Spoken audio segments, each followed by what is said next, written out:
It is no secret that tabletop RPGs, particularly Dungeons & Dragons, evolved out of military wargaming.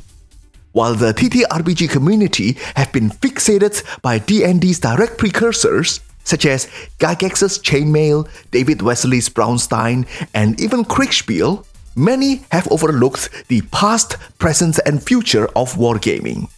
So in this video, we will be exploring the history and evolution of wargaming. Featured in this video will be Colonel Matthew B. Caffrey Jr.'s theory of the 4 generations of wargaming, and Mozi, an ancient Chinese philosopher who was an ideological rival to Sun Tzu of Art of War fame. Hello everyone, CJ here, game master, designer, tabletop instructor, and for this rare occasion, your cool history bro again. On this Don't Stop Thinking channel, I make content about TTRPG design and news. Occasionally, I will also take a deep dive into the history and science of related topics. If that sounds like your thing, remember to subscribe and give this video a thumbs up. Anyway, I discovered something really interesting about the evolution of wargaming and TTRPGs. Through their respective histories, both seem to experience similar cycles of tightening and loosening of their rules. When Dungeons & Dragons was first published, it had plenty of rules, but also an equal amount of gaps. So players and referees had to either invent rules to cover them or just adjudicate to the best of their judgment. Eventually, as later editions are published, the term referee was changed to dungeon master, and the rules become progressively more extensive and rigid. Eventually, sometime in the 2000s, around the release of D&D 3.5, the Old School Revolution or OSR community started to form. They preferred the fast and loose playstyle of older editions. This community is not massive, but they have significant following. On the wargaming side, the first serious attempt at codifying the rules of wargaming was done in 19th century Prussia. The invention of Kriegsspiel with its rigid rules was a significant milestone in the history of wargaming. Before the end of the century, however, the free Kriegsspiel movement had taken over that discipline and the rules were loosened. Obviously, tabletop RPGs and professional wargaming are quite different from each other. Yet, they share the same origin and use many similar techniques. So if we look at the evolution of the 4 generations of wargaming, we may get a glimpse of what the future of TTRPGs may look like. But before we do that, let's look at how professional wargames are commonly run today. First of all, you should know that there is no standard definition for wargames. NATO, for example, defines a wargame as a simulation of a military operation by whatever means, using specific rules, data, methods, and procedures. Another definition says, wargaming is a tool for exploring decision-making possibilities in an environment with incomplete and imperfect information. The second one is a broader definition, but in my opinion, it aligns more with what many other wargaming professionals actually practice. This is because wargaming can theoretically be applied to almost everything. And this is how we get business wargaming. When you see photos of military officers conducting a wargame, you often see maps, dice, and pieces that they move around. It looks almost like they are playing Warhammer 40k, but obviously they are quite different. However, it is useful to use it as a point of comparison. Warhammer 40k, which is a hobby wargame, is usually played at the tactical level and has rigid rules. Professional wargames, on the other hand, can be played at the tactical level and above. At the tactical level, which is the lowest, one side may control battalions or individual fighter jets. The time and geographical scale are usually quite small. At the operational level, the game may cover a whole campaign within a larger war, and takes months to complete. Finally, at the strategic level, decisions are made at the national scale, and the geography may cover multiple countries or even the whole planet. The timescale may take months or even years, yet some wargames can be positioned between these levels or even cover multiple levels. Conventionally, modern wargames are played in an adversarial contest between two sides. This is important because conflict creates innovation. The blue team represents the friendly force, or your side, and the red team represents the enemy. The game controller team adjudicates the rules and facilitates the progress of the game. Meanwhile, the wargame team, consisting of the game designer, analyst, simulation expert, and sponsor representative, observe the execution and refine the next game based on the data collected. The sponsor is the person who commissioned the game. He could be the high-ranking general or the CEO of a company that pays for the business wargame. They are the ones who get to decide the problems to be tested.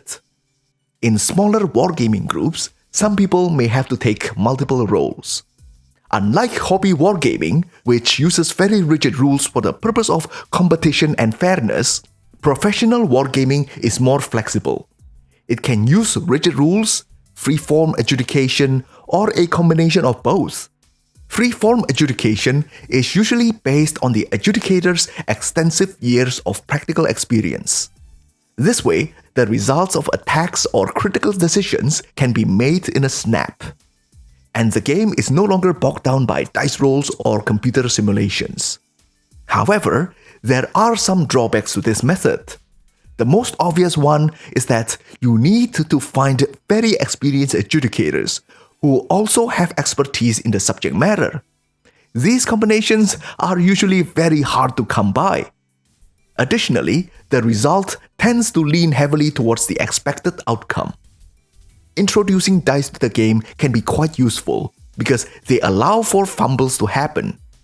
It actually adds realism because snafus are not uncommon in the military. Modern professional wargames do not have a single form. Each wargame is unique because they are designed to test specific theories and get constantly refined. The military uses wargame for two main purposes: educational and analytical.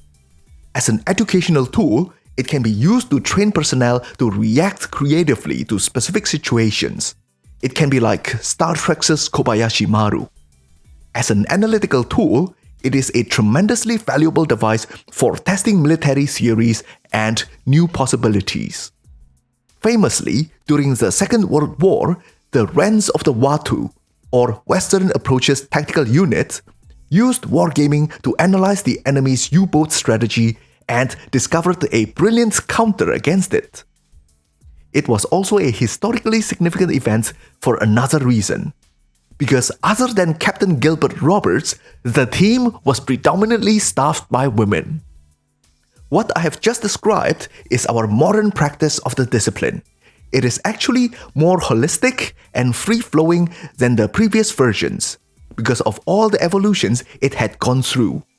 Older wargames are usually more limited in scope and rigid.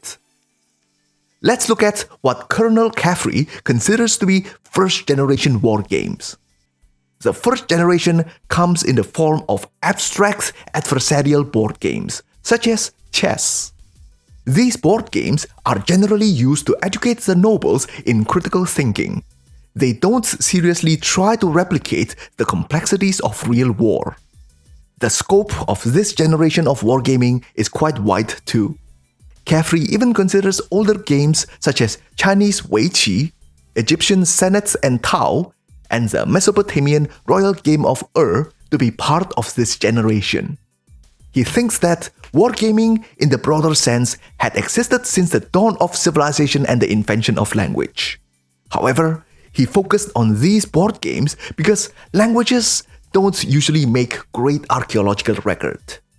However, he would be pleased to know that we actually have a historical record of wargaming being described in practice. And it was written in the Mohist Canon, a book written over 2,000 years ago during the Warring States period of China. The Warring States. as the name suggests, was a chaotic period before China was unified. Various states vied for supremacy over the land, and the 100 schools of thought vied for primacy over the hearts and minds of the masses. Confucians, Taoists, legalists, and Sun Tzu's school of war philosophy were rivals of each other. But the person I will be featuring in this video is much lesser known. He is a philosopher named Mozi, the founder of a school of thought called Mohism. Mohists are pacifists who espouse the principle of universal love. But they were no bleeding heart fools. In this age of war, they can only defend the innocent by specializing in defense and fortification techniques.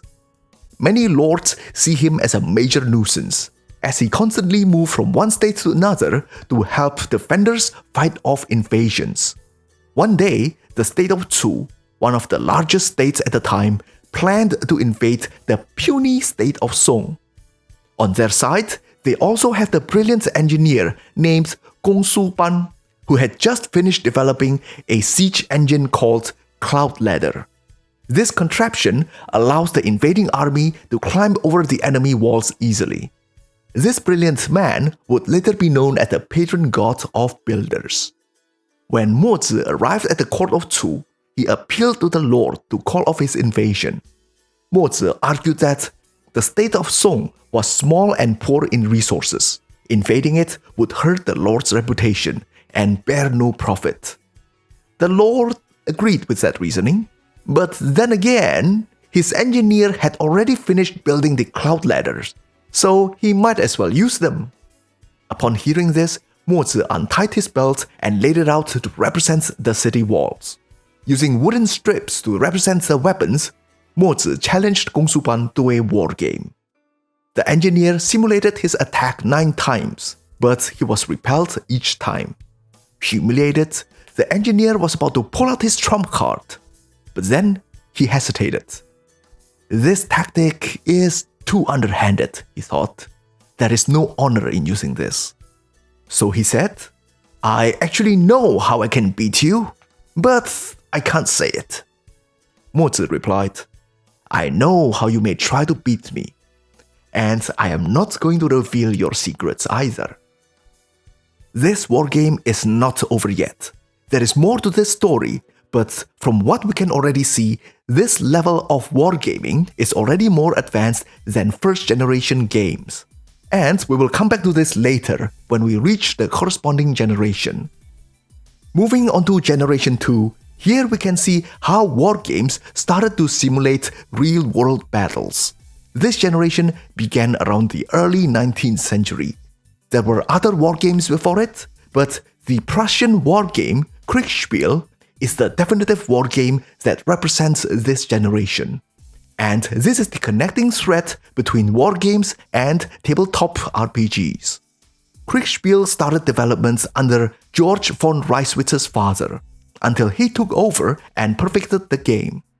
When he demonstrated it in 1824, the chief of the Prussian General Staff, General von Muffling, exclaimed, "This is not a game, this is training for war! I must recommend it to the whole army!"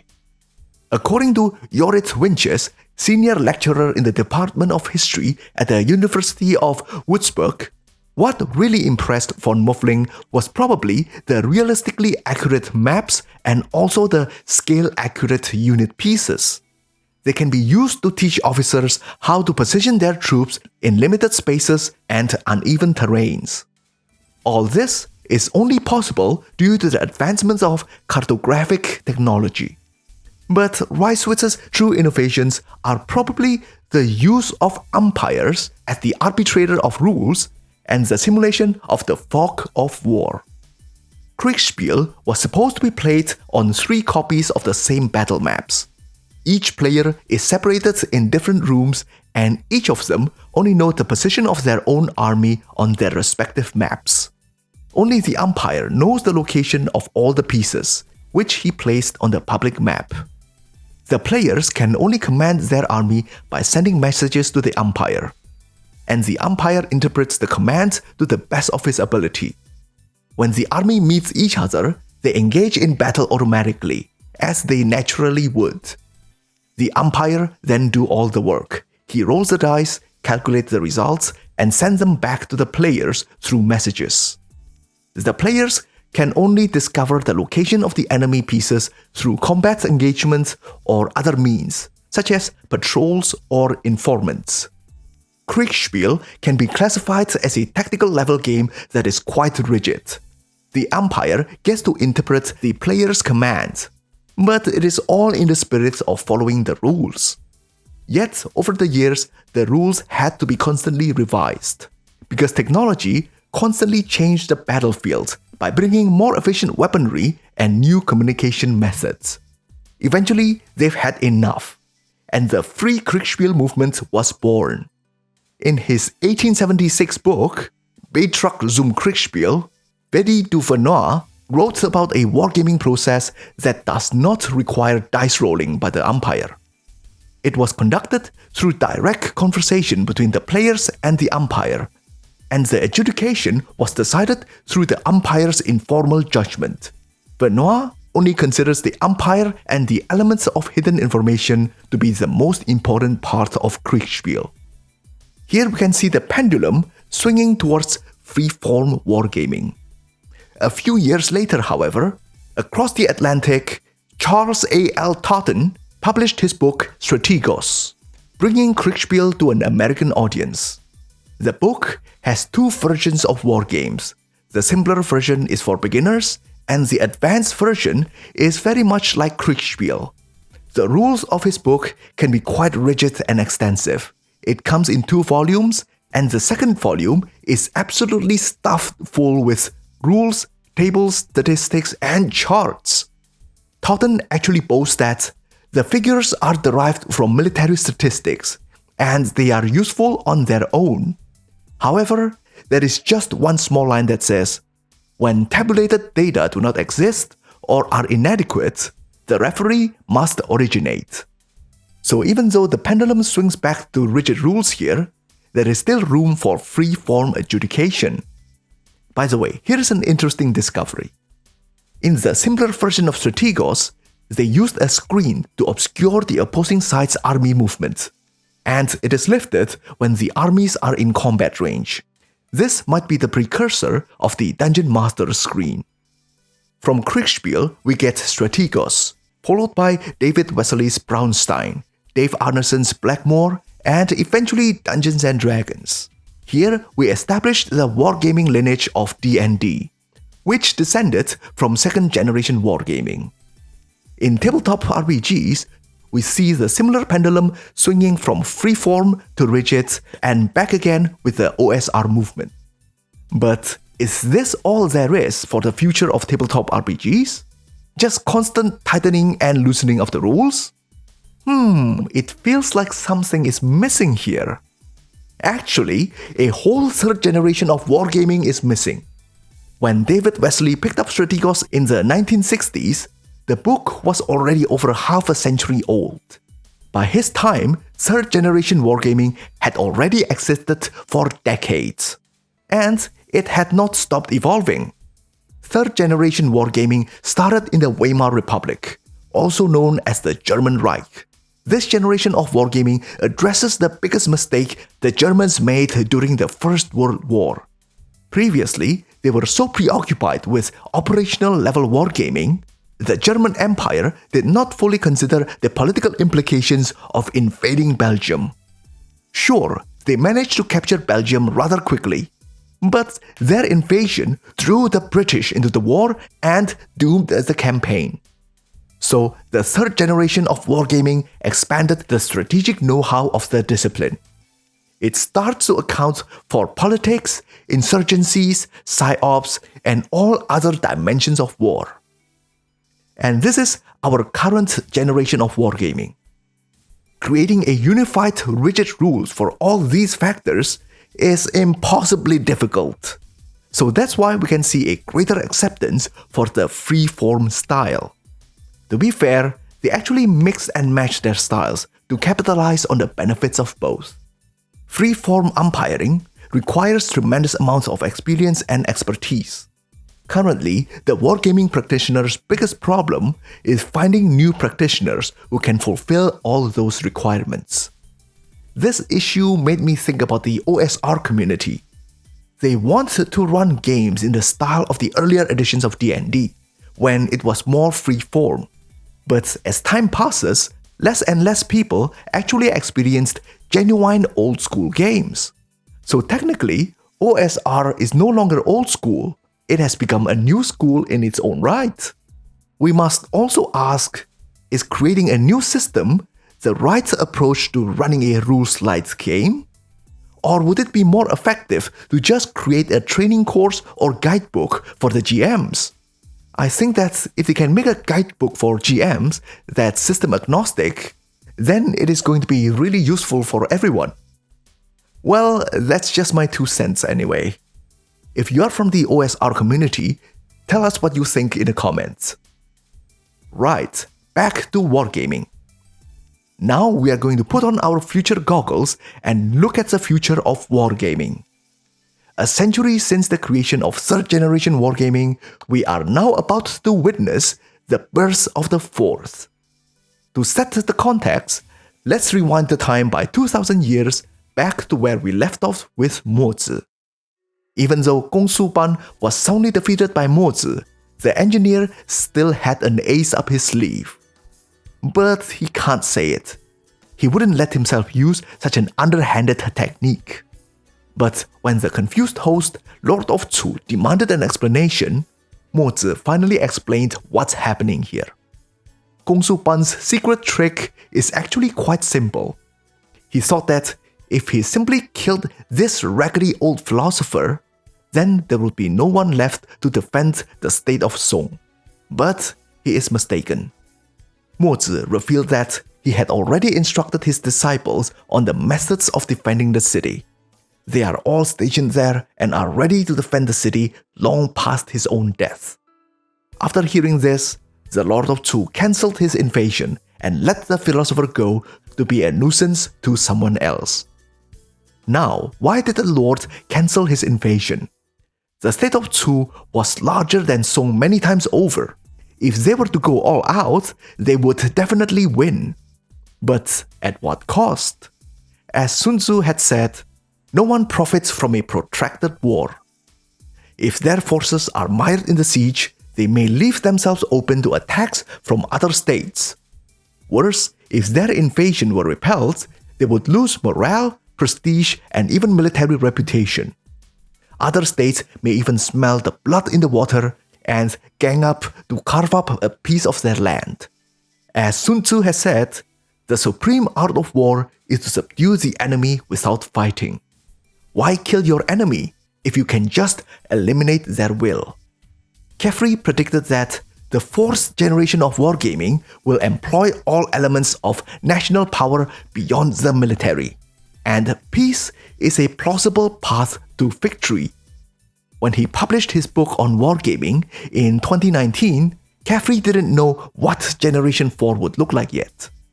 But I think we can already see it take shape when UK's Ministry of Defense published the Influence Wargaming Handbook. In Generation 4, the battlefield has expanded to a space uncharted by the maps. It is fought in the minds of the people. The targets can be the decision makers, or even the masses who influence politics through voting. This is slightly different from normal cyber warfare, where you hack into a power plant and flip the power switch. Because this is practically military-grade social engineering. Of Sun Tzu's 5-factor of warfare, the most important one is moral influence. If you appear to be righteous and morale is high, you can recruit more people, have soldiers die for your cause, and expend more national resources without being questioned. This influence warfare can be directed externally to eliminate the enemy's appetite for war, or even be directed internally to manufacture consent for war. But don't worry, our buddies in the army would never do such a thing to us. Right? Anyway, enough with Big Brothers and let's go back to gaming. This non-violent conflict resolution might possibly be the future direction for role-playing games too.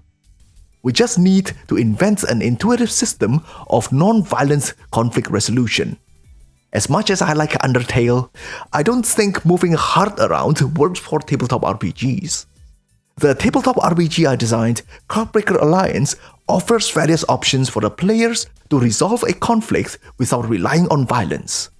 They can neutralize their enemies by capitalizing on their natural weaknesses or rout them by crushing their morale.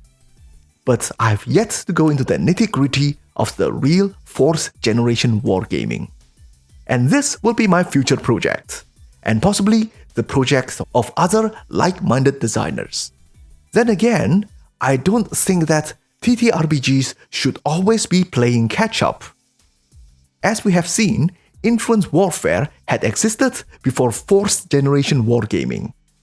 Wargames take time to research and model real-world practices. So if we just follow wargaming's lead, we will be constantly left behind.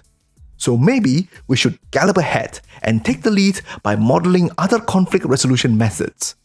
Or perhaps we should work on something completely unrelated instead. Alright, and that is the parallel history of wargaming and tabletop RPGs.